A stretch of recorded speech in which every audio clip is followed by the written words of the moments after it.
So why I moved back to BGC, Bonifacio Global City, to gig Philippines. I'm gonna break it down for you.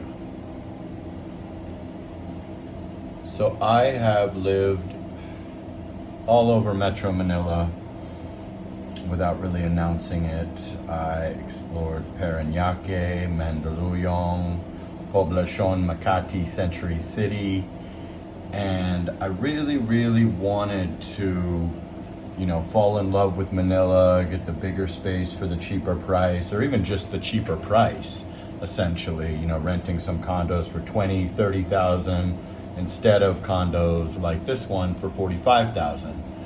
And having a girlfriend, it's a little bit different than when you are single.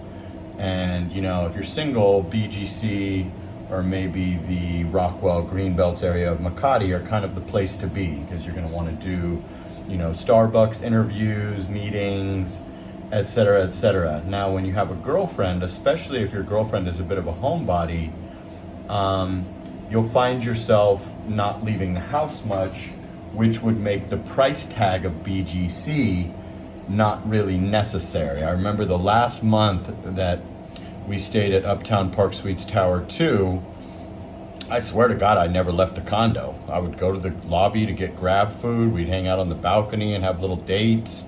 Might have shot darts or something, or gone and bowling once or something, but mainly I'd just go to Landers or go to the lobby and get grab food, and just kind of in that honeymoon phase of the relationship. And again, when a girl is contented with you, she doesn't really need any trips to Boracay or any trips to the casino or Nobu restaurant or anything. So girls will be super happy with Netflix, a comfy apartment, and food. So you sort of end up in a situation where you're wasting your money, essentially, by paying over double what you need to pay. So I realized exactly that, and I thought, you know what? You should check out some of these other areas. You can get amazing apartments for as low as 20,000 pesos. Yes, they're small, but what do you really need? A bed, a couch, a TV, dining table, a little work area, and most importantly, a balcony for me. So that's what I did. But it's kind of a strange thing. Like when I lived in Vegas, I tried not to visit LA because Vegas was such a good deal and I had a successful business, and I kind of just figured, Vegas makes more sense financially, and my business is working here. It's a 24-hour city. The dating's better. You're certainly more handsome in Vegas than you are in LA. So I would try not to visit LA for much longer than like a quick trip to see my mother and father, or Christmas, Thanksgiving, whatever. I try not to linger too much or go to the beaches because I knew I'd want to move back.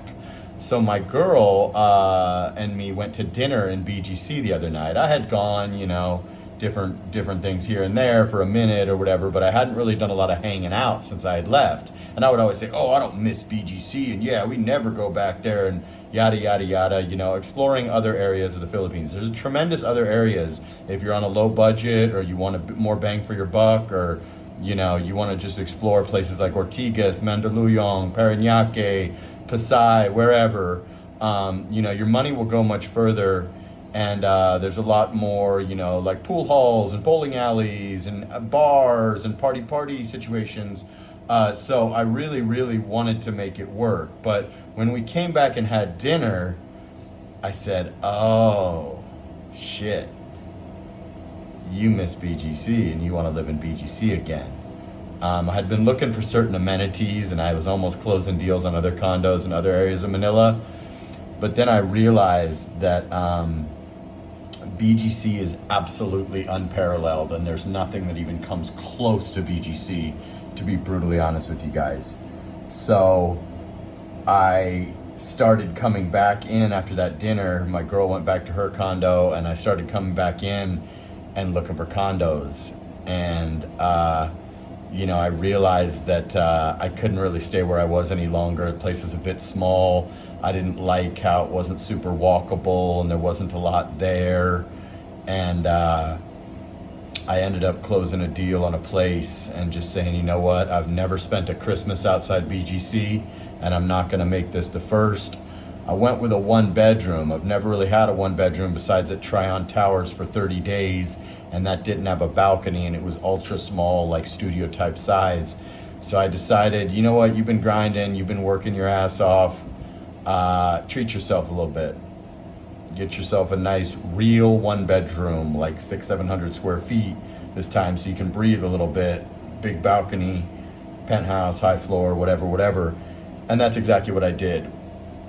So, you know, I almost got a studio type, and I was just looking at it and just going, man, this is kind of claustrophobic, kind of a shoebox, kind of a jail cell. You've been really working your ass off. You've been kind of winning out here. Go ahead and treat yourself for a year, man. You put in the work, you deserve it.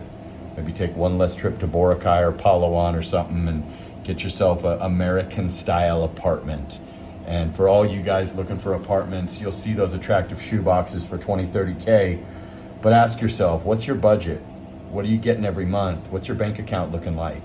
Do you really need to do that? Or would you rather live American style in a place with a huge living room, proper bedroom with a closing door? They always try to call these studio types with a sliding partition a 1-bedroom. It's not, that's a studio type. We all know that in America. 26 meters, I don't care how you slice it. That's not a 1-bedroom. That's 250 square feet last time I checked. 280 square feet, whatever it is. So I highly recommend BGC if you're in a relationship, or you're maybe over 45, or you don't want to go drinking every night at 4 a.m. You don't pay for play. Maybe you kind of don't want to experience the real Philippines. I've experienced the hell out of it. People always tell me, oh, go to the real Philippines, this and that. You must not be familiar with my channel. Been to Tondo plenty of times, lived in Poblacion, Makati, right by P. Burgos, lived in Mandaluyong, lived in Parañaque. My girls had condos all over this city. Lived in the province of Malay, Aklan.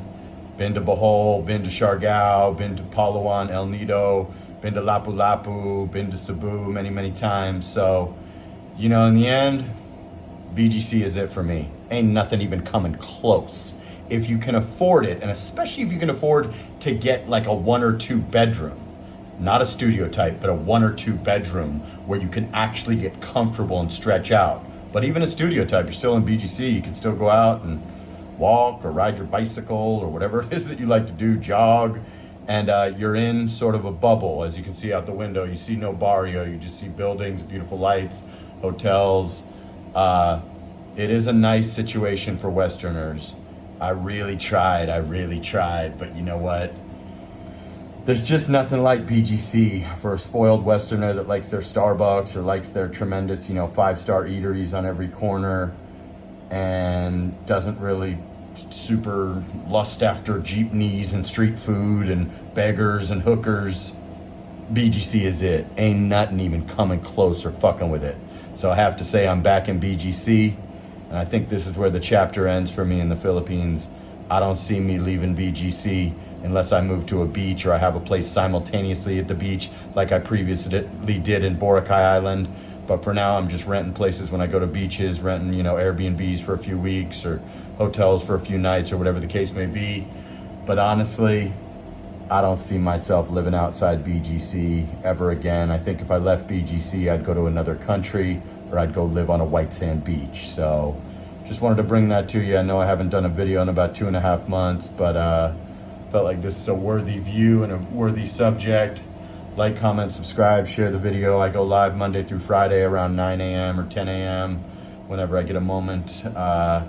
Check in for those if you'd like to. And thank you for 50,000 subscribers and everybody that's been rocking with me for the last damn near almost 2 years. Rest a bit, sleep now.